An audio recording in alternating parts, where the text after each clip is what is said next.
Hello, everybody. Welcome to Take the Black Live, the weekly show where Cheryl Wassenaar, Culturist, and I go over the latest in Game of Thrones and Song of Ice and Fire news. Good to see everybody. Hello, Julie, Linda, Ashley, Lisa, and everybody else here to partake of our wisdom and discussion. All right, Cheryl, how you doing? I'm good, Dan. I don't know about wisdom. Thanks for filling in last week for me when I was gone. I did. Well, Josh Hill did a lot You of and Josh Hill, of course. updates. Yeah, sorry, you and Josh Hill filled in when I was gone. I was abroad having a good old time in Scandinavia. I had a lot of fun, but now I'm back and ready to get back into it, and I've missed some stuff. You so have. Let's get into it. Okay, first up, we are doing a giveaway today, one of our giveaway days. Wow. Giving away a selection of Game of Thrones masks and helmets, courtesy of our friends at fun.com. Okay, we got, and there's much more than just those, by the way. You can get a hound helmet, the mountain helmet, Son of the Harpy mask. I think there's like an unsullied poked hat thing over at the site you can get. There's even like some really expensive like stuff that's a very elaborate helmet. Anyway, anything you want, it's yours for the winning. The way this works, if you've been with us before, is thus. A little later in the show, I'm going to ask a trivia question about Game of Thrones, Song of Ice and Fire. You email your answer to me at dan.selke@winteriscoming.net. The first person to get the correct answer gets to choose what mask or helmet they want to take home. And I hope all of you win, but really only one of you can win. So my hopes mean nothing. We're playing by Highlander rules, Dan. There Exactly. can only be one. It is only open to U.S. residents, but sorry about that. But we will ask a trivia question a little later in the show. Okay. All right, but right now, and thanks everybody coming in, Raymond, Karen, Sharon, good to see everybody. It's taken a while for the last book, you're right. Let's start with the big obvious thing, the Emmys. The 2018 annual Emmy Awards happened 2 nights ago on Monday night, and Game of Thrones, after taking a year off, was back and forth with its season 7 episodes on the docket, up for a bunch of awards. It won a couple. It won 2, lost 3. It didn't win for Best Directing, Best Writing. What's the other one it lost? Supporting actress. Supporting actress, right. Lena Headey did not win anything, much to my chagrin. But Peter Dinklage, Tyrion Lannister, the ever-popular Tyrion Lannister, wow, we're starting early, did win the award for Best Supporting Actor or Outstanding Supporting Actor in a Drama Series. Okay, I'm just going to go to you here on this, Cheryl. What did you think of Peter Dinklage's win? He was up against people like Matt Smith from The Crown, Joseph Fiennes from Handmaid's Tale, David Harbour from Stranger Things, and of course, he beat out Game of Thrones' own Nikolaj Coster-Waldau as Jaime Lannister. I'm so happy for him. I was happy too. I'm glad you say that because he's really worked hard and deserved this. And it's really, okay. How do you feel about Peter Dinklage's win? Okay, to be fair, I am really happy for him. I am too. He's done a lot of great work on the series, but justice for Nikolaj Coster-Waldau. I was kind of pulling for Nikolaj Coster-Waldau to take this. I want justice, Dan. I'm not sure I go that far. I'm going to go that far. Fair enough. You go as far as you like. But yeah, and we have here, like, Carrie says Peter was well-deserving. I totally agree. Oh, and this was good. Lisa loved everyone's reaction when his name was announced, which is true. Did you see, like, Kit Harington and Nikolaj Coster-Waldau were like, oh, yeah, it's great. It was fun. Yeah. Just, I don't know. Me personally, I got invested in this. It's Jaime's year. Because Nikolaj Coster-Waldau did such a good job in Season 7. He gave that wonderfully physical performance during the loot train attack, which I think is kind of underrated as a performer and thing to do. It's like much harder than it looks to sell that kind of action when nothing is there with your body and your facial expressions. I was hoping he would be awarded. He wasn't. But, you know, Peter Dinklage getting awarded for Tyrion Lannister is not anything to complain about much. Much is accurate. Much is very accurate. Like, I am pleased at the end of the day. Good, yes. But dang it, really? I really wanted to see Nikolaj Coster-Waldau get some recognition. I think he's been quite underrated. I think so too. For a lot of his time as Jaime Lannister, he has been able to sell this huge transition of character. The loot train attack, as you said, was wonderful. His leaving Cersei was wonderful. Right. And I think Tyrion reunion was a very strong scene too. Yeah. he's shown he can hold his own against an Emmy winner. Shouldn't that give him an Emmy? A 3-time Emmy winner. Yeah. So sure, yay, Peter Dinklage won. Yay, Game of Thrones, but wanted some new blood and I didn't get it. Farah says, North Africa sends us regards, and we send our regards to you, Farah in North Africa. I mean, I feel like Emmy voters, it's not like this is a surprise, but they kind of vote on autopilot. It's like Peter Dinklage does great work. He always has. He's always been very, very solid and occasionally wonderful. I feel like they vote at some point that they get it in their head, like, okay, this is the person who's deserving because they've got it before. I mean, it's like any other system. It's hard to break away and make a new decision, sort of. So I understand it. I'm happy for it. I wish Nikolai Coster-Waldau won. I wish that Lena Headey, I wish she had won too. I mean, I'm perhaps Sandy Newton. some of the other. She was good, and she did give a fun speech. Yeah. I did enjoy her speech at the Emmys. But I'm just afraid that if she doesn't win now, she's not going to, and I really want her to have a win for Cersei under her belt by the time the Emmys are over.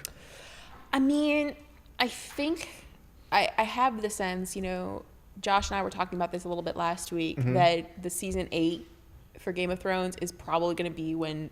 Oh, it's going to be such a sweep. It's going to be, you get an Emmy, and you get an Emmy, and everyone gets Unless Emmys! it's like the worst 6 episodes in the history of television. I can't see them not giving everything. But again, but because of voter and awards inertia. Like just... An object in motion tends to stay in motion. And voters who pick Game of Thrones for best series and predicts for best actor tend to keep doing it.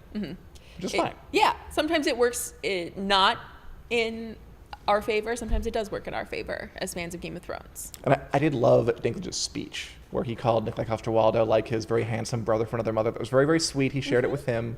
So at the end of the day, I can't be too mad. No. I'm working. I'm trying to get to mad, and I can't get there, so... In Game of Thrones itself, we have some comments. Anna, they all won in my heart. Me too. Oh, and Farah thanks us. You're welcome, of course. Lisa says, but it's all good. Peter says he will share the award, and a Lannister always pays his debts. That is very true.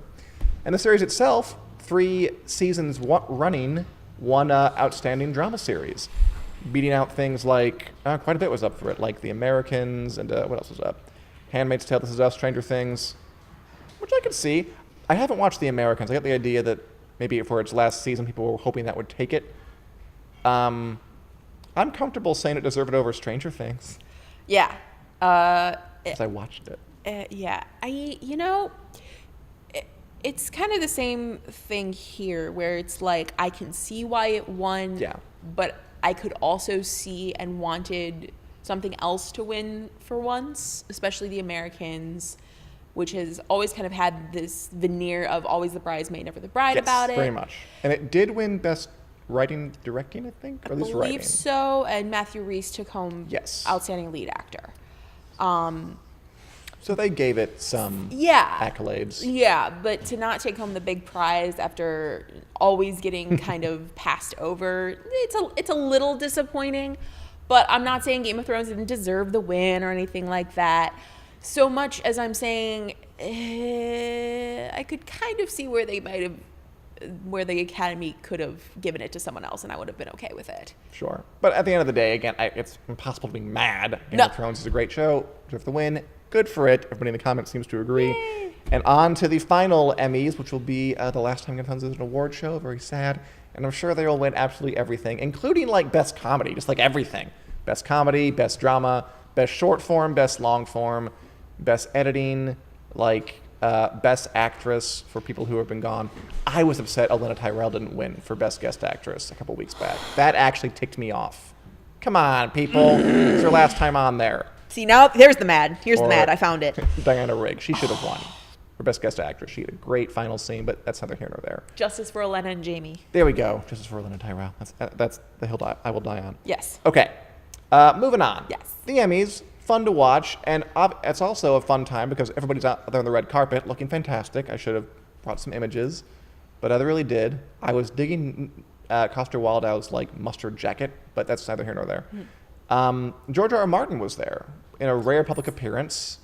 He doesn't come out in public much anymore. He's writing the books, and he was able to drop some sound bites about what's coming, his thoughts, And he had some good ones on the red carpet with interviews. Oh, did he have some good ones? I mean, I don't blame him. He can say what he wants. He can. I mean, he said one I want to highlight where he was asked about, how do you feel about Game of Thrones ending? And he just talked about what could have been. He said that we could have gone to 11, 12, 13 seasons, but I guess showrunners David Benioff and Dan Weiss wanted a life, kind of joking. There was a period like 5 years ago when they were saying 7 seasons, and I was saying 10 seasons, and they won. They're the ones actually working on it. So my question to you, and to everybody out there, everybody watching, from Anna to Lisa, Julian to Michael, and Pam, would you have liked that 10 to 13 seasons of Game of Thrones? I'm gonna do it, guys. Go ahead. I'm gonna fire the hot take cannon. Hit us. I would have hated a 13-season Game of Thrones. How about like 10? 13, I think we can all agree 13 is pretty excessive. 10 would be pushing the limits of my patience. A bit, yeah. 8 is pushing the limits of my patience. No, 8 feels fair. That's all right. 9 would be pushing it. 10 is pushing it even further. We get to 11 and you're right out. And 13, I would have gone down in fire and flames. I think Martin sometimes falls into this kind of common thing in fantasy where he's unable to edit and condense. And TV is not as forgiving a medium for the inability to edit and condense. And so if we had gotten his lovely 10 to 13 season Game of Thrones, it would be really long and really expository. Sophie Turner would be like 30. Yeah, Sophie Turner would be like 30. And we'd have a lot of the feast scenes with the lavish shots of food. And there'd be a lot of weird stuff happening. And I don't think that it would have felt as tight as it does. Sure, it occasionally gets too loosey-goosey with its time, but it's relatively tightly plotted. Relatively, yeah. Yeah. So I would have, no. 13 is too much. I can't commit to that. I mean, I agree. It feels like maybe a novelist approaching, like thinking like a novelist for a TV series doesn't quite work. Although we have comments here, and I don't blame you guys, obviously, saying, Lisa, like until last episode, we will be screaming out for more. Can't argue with that. Can't get enough. Farah says 10 would be perfect. Sabrina, 10 seasons. Delario, yes, all day. Wow. I mean, I get it. Like, I want more Game of Thrones too. I agree with you that the realities of TV maybe just wouldn't allow for continued quality. Certainly 13. 10's pushing it. I could have stood with like a couple more episodes. Like maybe, I think the last season needed like another episode in it. Like one more to kind of tie some things up. I'm a little afraid I'll want more episodes from season 8, when like 7 instead of 6 or 8 instead of 6. Mm-hmm. I can't see myself getting into like a 10 or 11 season show, just knowing as I do that they draw. I mean, the person's completely right. Whoever said here that Corinne, they definitely have enough material to make 10 seasons. You're right. They totally have enough material. Yeah. Just my only question is, did I want to see all that material on screen? And my answer was kind of no. No. I'm not sure I needed to see all of the kind of wanderings. I didn't really need to see the fake Aegon Targaryen doing his kind of where is this going quest to go back. I didn't need to see Quentin Martell doing his kind of very slow. I didn't need to see Daenerys in the field after Drogon flies her off. Why? I needed to see that. That was good. Oh, that bit. Yeah, that bit. I mean, they adapted that, but again, that was an example of a good choice, I think. Like, they adapted her wandering in the field, but it was like 12 seconds. And not disgusting. Sat upon by the Dothraki. I mean, of course there is a way they could do it. I think they made the right call to cut things down. I quibble with some things they chose to cut and the way they chose to cut it occasionally. I think they could have done a more careful job.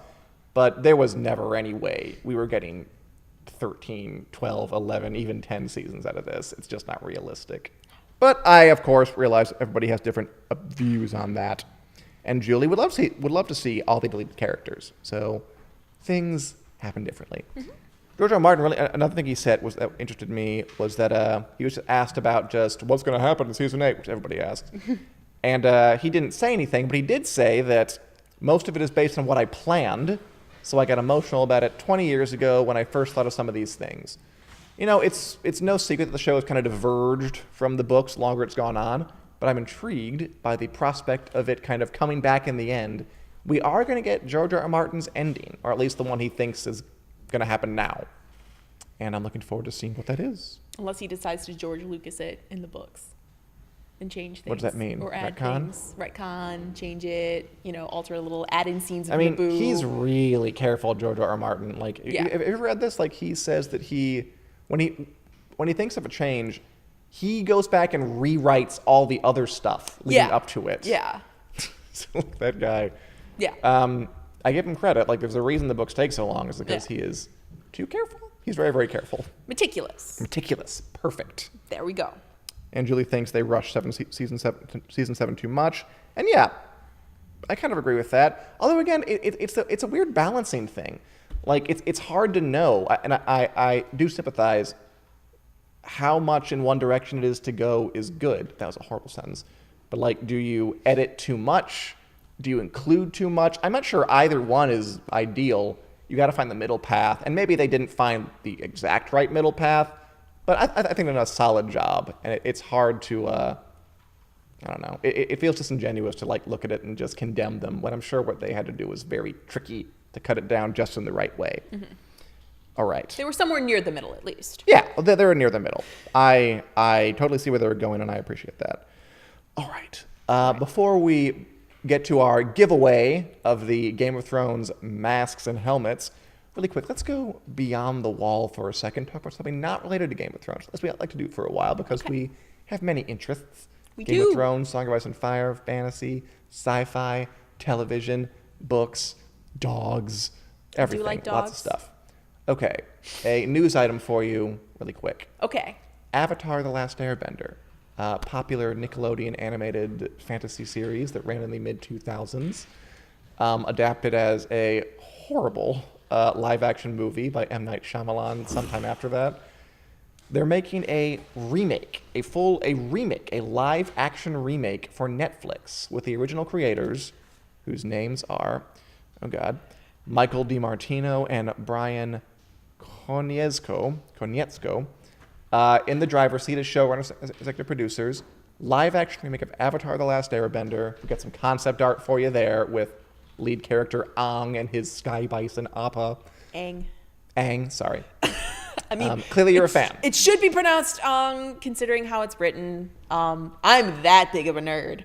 But Aang is usually how it's pronounced in the show. The show is very beloved. The show has a great reputation. The show is quite good. I mean, I've seen it. I like it a lot. And clearly you're into it. What do you think of a live-action remake prospect? The show is part of my childhood, Dan.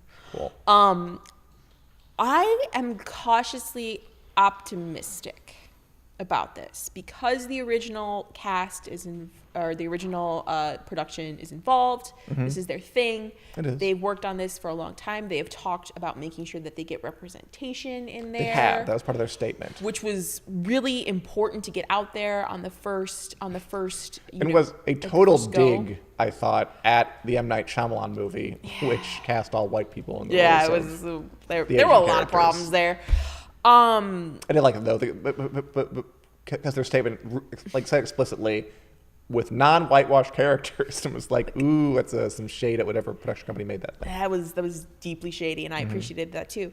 And I think it's a good opportunity to kind of update the show a little bit. I don't want, I guess, a completely faithful adaptation. I want there to be. Because we've seen it already. Well, yeah, because we've seen it already. Mm-hmm. But also because I want there to be some risks with it.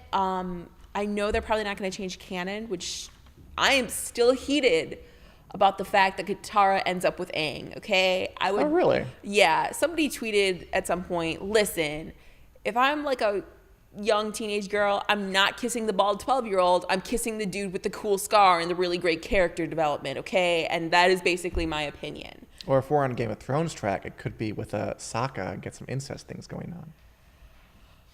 You can do that in live action. It's a post-Game of Thrones world. Why must you hurt me in this way, Dan Selke? That's what I'm endorsing. Okay, go on. Why? Just why? In 1 second, Karen. But I want there to be some risks taken with the show. I think Netflix has the ability to do some really good special effects with this. Oh, they have Netflix money. They have Netflix money. It's going to be, I expect Netflix money to ooze out of every single frame of this show. I think it'll be okay. I think it'll be okay. And I think it is pretty much primed to capture people in my age bracket, the broke people who grew up loving Avatar and are now too broke to like go to the movies frequently, but definitely have Netflix. And I think it will be a great, like, I hope at least that it'll be a great adaptation that manages to surprise us, but also manages to be faithful to the original as much as possible. I'm curious. I mean, my concern is that it's only been 10 years. Like, do we need a remake? How many yet? Batman movies do we need, Dan? Not as many as we have. It doesn't mean this remake is good just because there are too many of those. Right. But that's the kind of idea there. I mean, if DC and Warner Brothers can reboot Batman a cajillion times, I think a 10-year gap between the end of Avatar and the attempt to fix it after the horrible live-action movie, I think that's maybe not the greatest amount of time, but it's not like Avatar ended like 6 months ago and they're already saying we're going to do it in live action now. Sure. Okay, commenters are getting a little restless because they don't know what we're talking about. So we are ending that little bit. We are. Hope you had fun. Okay, let's give away some Game of Thrones swag. Back to Game of Thrones. All right, again, we're giving away a Game of Thrones mask or helmet. The way this works, just to reiterate, is I'm going to ask a Game of Thrones trivia question. Y'all are going to email your answer to dan.selke@winteriscoming.net, which will probably be in the comments or on the screen or something. Right? I'm just going to assume that. And or I can write it and hold it up. I don't think that would work, but okay, go on. And you're going to email your answer to that email address, and the first person to get a correct answer, I email you back, ask which mask or helmet you want, and then it gets shipped out to you. Your choice of those four or quite a few others on fun.com. All right. Everybody primed for the trivia question. Get your fingers ready, guys. It is as follows. When Rhaegar Targaryen fought Robert Baratheon at the Trident, he wore armor encrusted with what kind of gemstone? Rhaegar Targaryen fought Robert Baratheon at the Trident, and Rhaegar wore armor that was encrusted with a certain kind of gemstone. Robert Baratheon killed him, and these gemstones got knocked out and went into the river. What kind of gemstone were they? What kind of gemstone was Rhaegar Targaryen wearing on his armor the day he got killed by Robert Baratheon at the Trident? That's a trivia question. Email your answer to dan.selke@winteriscoming.net, and you could be the winner of a Game of Thrones theme mask or helmet. Fancy. Be the mountain, be one, be anybody you want. Yeah. And I will look for your answers in a little bit. Mm-hmm. Good luck, everyone. Pretty soon here, we're going to bring on Josh Hill for A Song of Dan and Josh, our continuing walk through the Song of Ice and Fire series. But first, hope you enjoy this. You may be aware that we have something called Wick Club going on, where it's a Patreon-funded place to give you more just Wick content, Game of Thrones stuff, Song of Fire stuff, fantasy stuff. We have extra episodes of the Take the Black podcast. Yep. We have a monthly giveaway. We're giving away for this month a full season 1 to 7 Blu-ray box set of the show. Wow. You get stickers, you get T-shirts, extra columns, and again, the extra episodes of Take the Black Live talk about spoilery stuff we wouldn't talk about here. It's extremely spicy. It's all kind of fun. So we have a little ad for you, and when you get back, Josh will be here for A Song of Dan and Josh. See ya, everyone. Oh, Ned Stark, will you ever learn? Oh, sorry, I didn't see you there. I'm Dan Selke, the editor at winteriscoming.net, your one-stop shop for all things Game of Thrones, A Song of Ice and Fire, and genre fiction in general. We here at Wick love bringing you news, reviews, and editorial content, and we're going to keep doing all that stuff. However, for the especially hardcore among you, we're going to start offering even more. Welcome to the Wick Club. The Wick Club is a Patreon-funded effort to provide fantasy and sci-fi fans with even more Wick content. You can join at several levels. For $1 a month, you can enter into monthly swag giveaways and get to read extra columns. At $4, you'll get to watch extra episodes of Take the Black Lie, our weekly chat show, with topics chosen by you. Please be gentle. And at the Valyrian Steel level, that's $10 a month, you get Wit Club t-shirts and access to a new segment we're calling Drinking and Knowing Things, a monthly live stream where I drink wine and talk with all of you in a free-flowing conversation about Game of Thrones, fantasy, sci-fi, and whatever else comes up after I've had a few. Just to be clear, we're not going to stop doing anything on Wit we already do, and we're hoping to add more stuff anyway. The Wit Club is a way to produce even more content, and hopefully to get to know some of you better. You can find links to more information below. We hope to see you in the Wit Clubhouse. Valar Morghulis, bottoms up, and thanks for watching.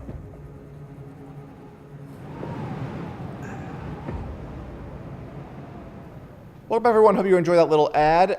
I am back here with fan side of zone Josh Hill for A Song of Dan and Josh, the show where we walk through every chapter of A Song of Ice and Fire, analyzing them, what makes them work, what makes them tick, what are the themes and the ideas, what are they? Today we're going to talk about a hugely important chapter, Yes. Arya 5, aka the one where Ned Stark dies. Yup. I've read the books multiple times, Josh never read the books. Let's get to it. And really, really quick before we start, Lisa asked if we pay postage for Europe, can we enter the competitions? And I'm sorry, Lisa, just for this particular series of giveaways, no, because they're done through fun.com. And fun.com actually sends the stuff out.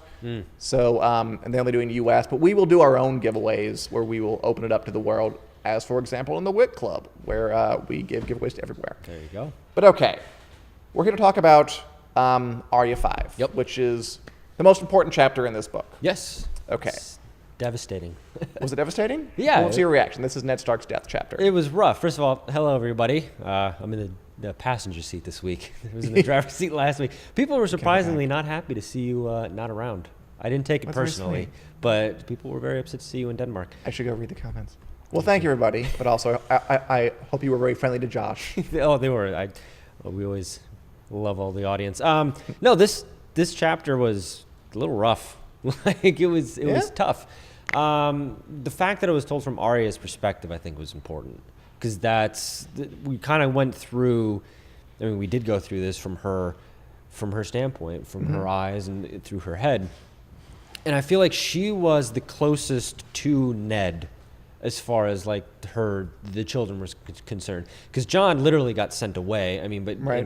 he's not even Ned's son biologically. Sure. Sansa is kind of going through her teenage Kind of years. going her own way a bit. Yeah, and she's going she's her in own her way. why you're into my life, Dad phase. Yeah, and Arya, it seemed, was in that perfect kind of time in our lives where our parents are everything and the world That's is such very an true. innocent place, even though she'd kind of started to see things weren't so innocent. But it was kind of like in this small little window of the world is still innocent. She's still a child. She is and still a this child, is like yes. her growing up moment. This is life comes crashing down. Reality comes and smacks her.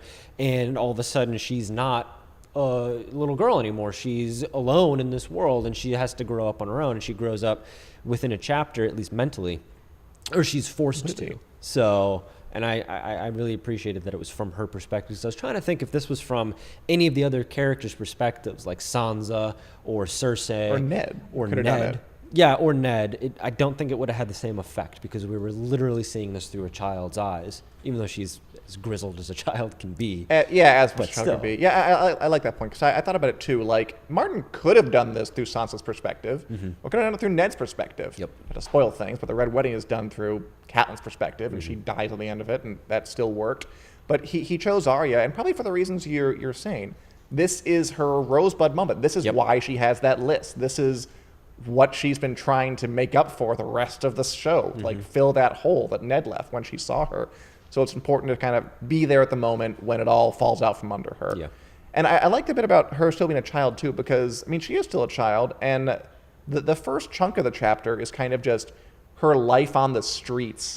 And even though it's sad, there is like a pluckiness to it Yep. that is kind of Dickensian or childlike. She, Yeah. like, you know, she walks around like smacking pigeons with her wooden stick and turning them into pot shops. Like she details, like she checks the gates. It's hard, but I mean, it's that there's still like a certain kind of adventure quality to it. Yeah. And the innocence comes through too. Like when there's the bit about when she's in the pot shops turning her pigeons in for food, and she says like men look at her and she did not know what they wanted. Now we know what they want. Yep. They're looking at her for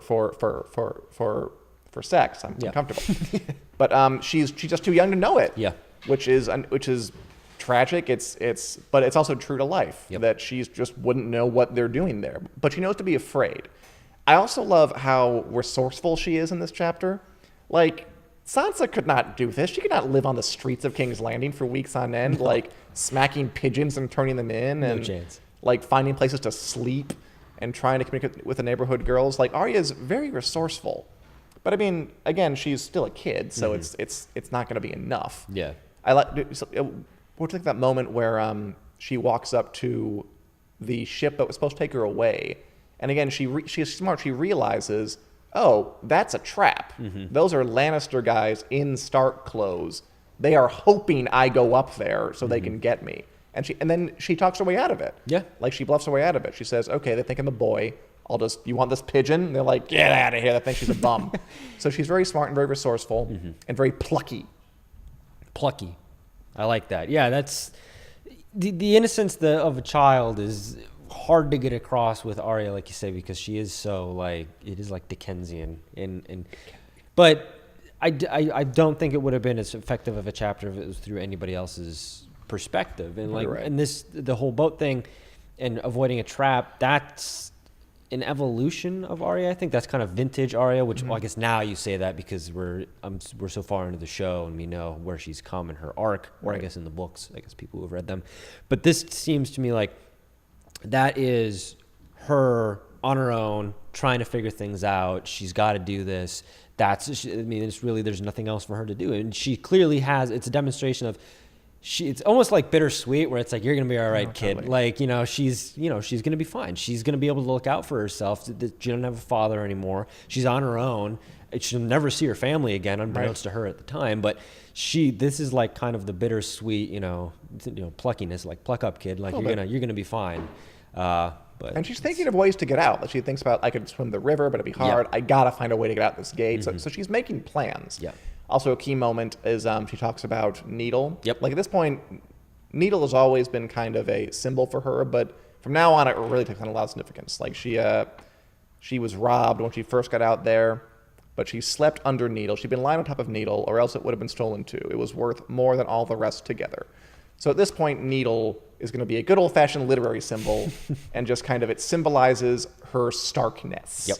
Like she's going to go through a lot. We all know that, but as long as she keeps that sword, she's still a Stark at heart. Is what that's going to go, which is very effective. They can use it. Makes a great MacGuffin. Yeah. By the way, Julie says that you did well last week, Josh. Oh, thank you, Julie. So you were a hit. All right.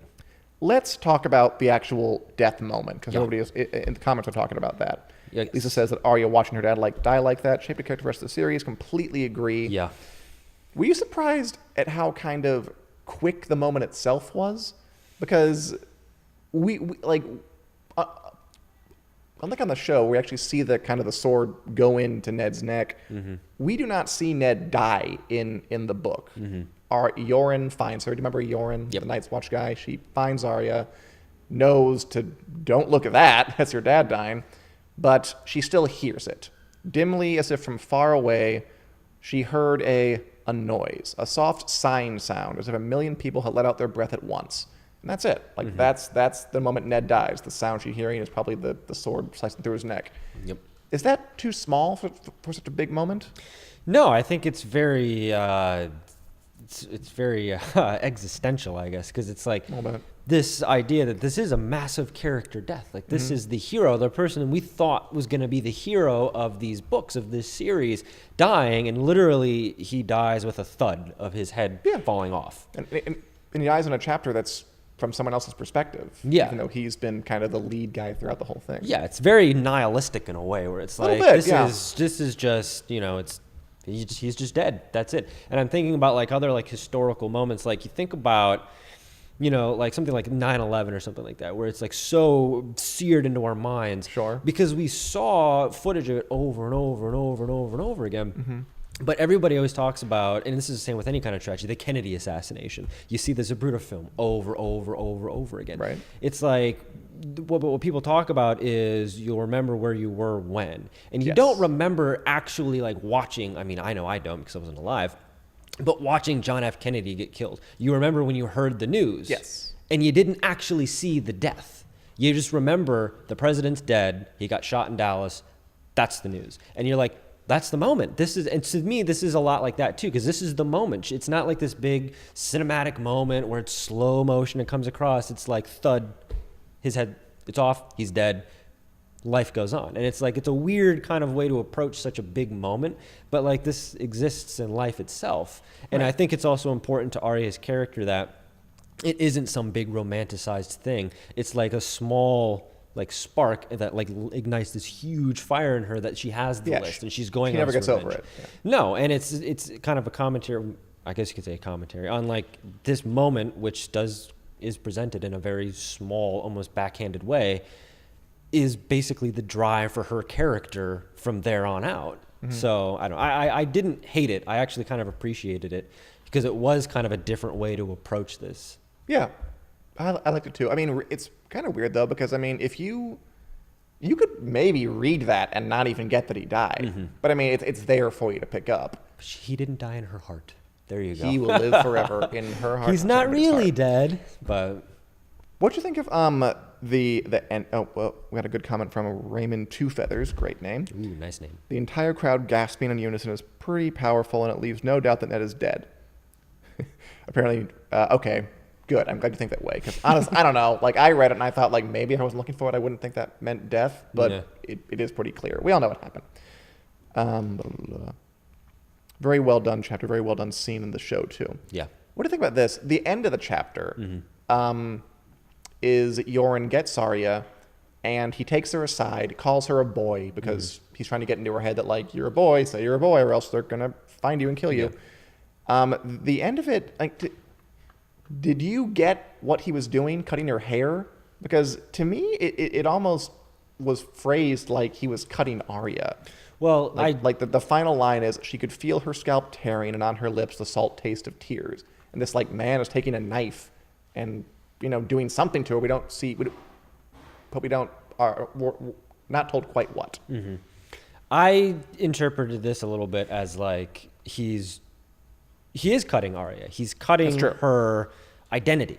She's changing into something else. Which she will do the entire story. Like, Yeah. her whole faceless man thing is all about identity. Yeah, she literally changes her face. Well, yeah. But this is him. I interpret it as him literally cutting her identity. This is like the end of that Arya.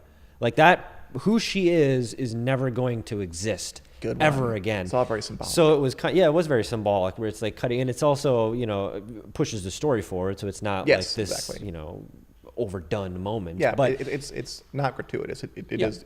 We do need to know what's happening here. Yeah, but the context is there of, this is, Arya is no longer the same person. And she's having to come to the realization that she's different now. And life is different. And things are going to be different. And nothing is ever going to be the same. And that is like the death of the innocence of childhood. Where the moment you realize that life is never going to be what it was ever again, and you just have to deal with it. And that's how I read that moment in juxtaposition of her father's head being cut off. It's literature, symbols all over the place. Kayla Stevenson says that about that noise, it is a noise that haunts her dreams, which is, I think, very effective. Yes. And it probably does. Let's talk about the politics of this all for a minute, because, I mean, this wasn't supposed to be an execution. Mm-mm. We all realize that. Like, this is supposed to be Ned's deal. Yep. He confesses, which he did. He says straight up, I conspired to murder the king, which is completely false. We know that. Mm-hmm. When he wasn't cold in the ground, I recognize Joffrey's the true king. He knows that's not true. He's doing it because Varys gave him those terms where you do this, she'll probably let you go to the wall and your daughter will be okay. Mm-hmm. Things go wrong. Yeah. So this is the moment where Joffrey kind of steps up and he kind of becomes the big bad of the next couple of books, where he has a script. He knows he's supposed to pardon Ned, but he doesn't. Did I write anything down? I don't know. He instead has him executed. Sir Ilan, bring me his head. The crowd roared, and Arya felt the statue of Baelor rock as they surged against it.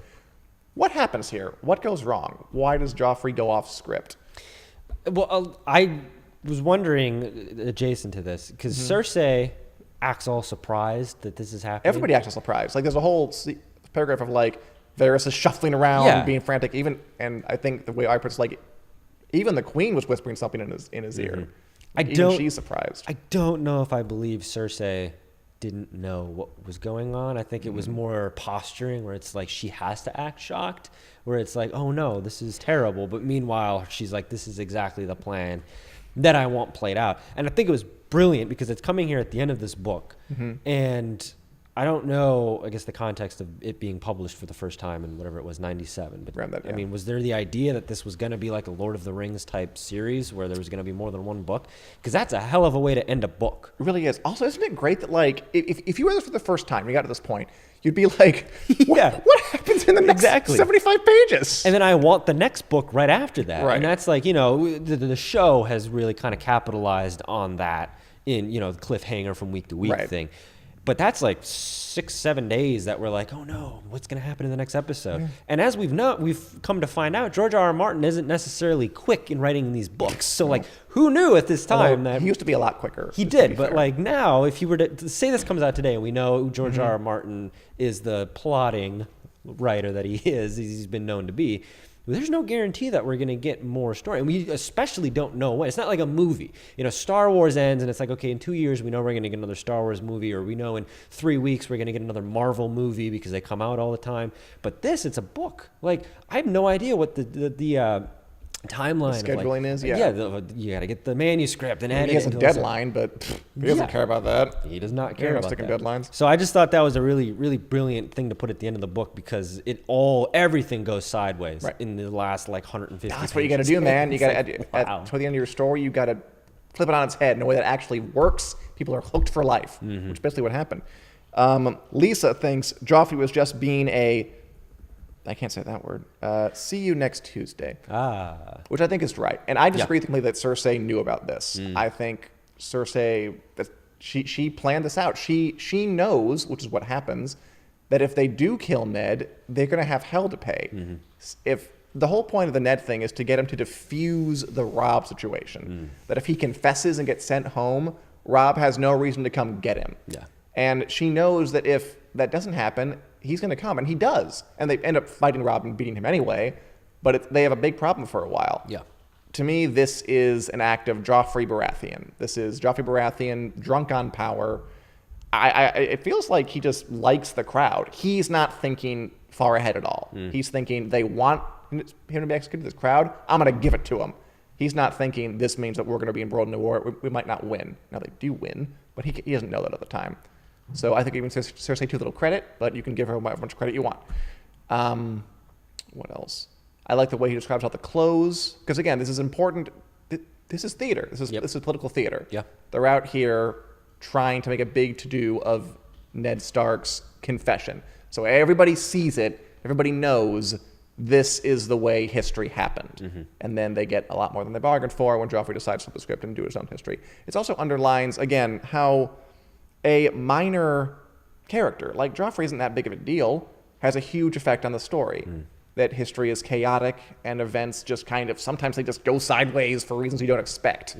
And the most carefully laid plans don't really mean much when you get to the moment of truth and just something you don't see happening happens, which is something that he does a lot. And I think this is like the most effective example of it. It's like, this didn't happen according to plan, but it means everything. It means everything for Arya. It means everything for the next 2 books, basically, is fallout from this.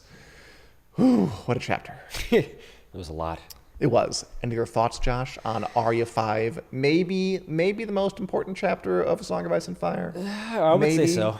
It was... Well, you might read the rest. Well, I mean, it's going to be hard to top. It happened.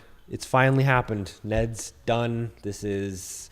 Really, I mean, the story's been happening, but I feel like this is the story starts. It really kind of is. This is like the curtain. This whole thing was a prelude. Now the curtain rises on The Song of Ice and Fire. Which is the real twist. So there you go. What a twist. There you go. All right, everybody. Thanks for watching. What else I get to say? for us as he changed all the story in deep. She totally did. Yep. And Lisa enjoys my see you next Tuesday comment. And also, I think it was a family show. We massive can only show do so just for much. Joffrey to get people to take him seriously. I totally agree, Lisa. This was Joffrey's coming out party for himself. And he didn't think about how it would affect anybody else. But because it's a great story, so go ahead, Joffrey, cut off heads. Next, we're going to do Brand 7. All right. See how the fallout begins. And we will not be here next week. We're going on a class outing, a company outing, so to say. So I will, we're going to not be here next week, but the week after that we'll be back with more Game of Thrones, more A Song of Ice and Fire news, more A Song of Dan and Josh.